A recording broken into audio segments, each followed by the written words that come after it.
আমি পূর্ণাংশু মুখার্জি। সাম্প্রতিক বঙ্গীয় সাহিত্য সংসদ থেকে আমার এই বাঙালি ও বাঙাল তত্ত্ব বইটি প্রকাশিত হয়েছে।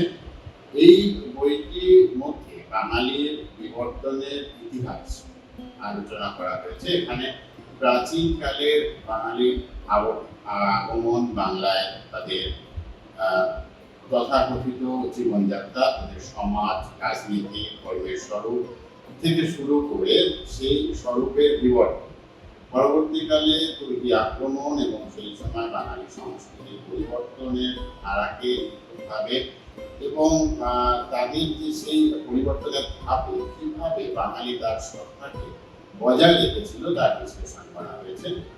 বইটির মধ্যে বাঙালির নৃতাত্ত্বিক পরিচয়ের বিশ্লেষণের জন্য বেশ কিছু তথ্যচিত্র, ডায়াগ্রাম বা বেশ কিছু রেখাচিত্রে ব্যবহার করা হয়েছে।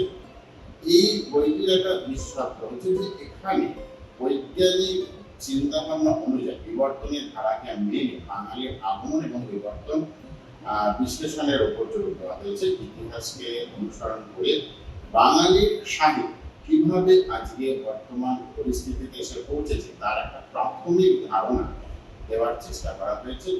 আশা করি ছাত্রছাত্রীদের বইটি উপকৃত হবে, কিন্তু সাধারণ মানুষ, আগ্রহী বা উৎসাহী মানুষও এই বইটি পড়ে তাদের চাহিদা এবং জ্ঞানের জয়ী সাধন করতে পারে। তাই হচ্ছে সম্ভব শীঘ্র বইটি সংগ্রহ করুন।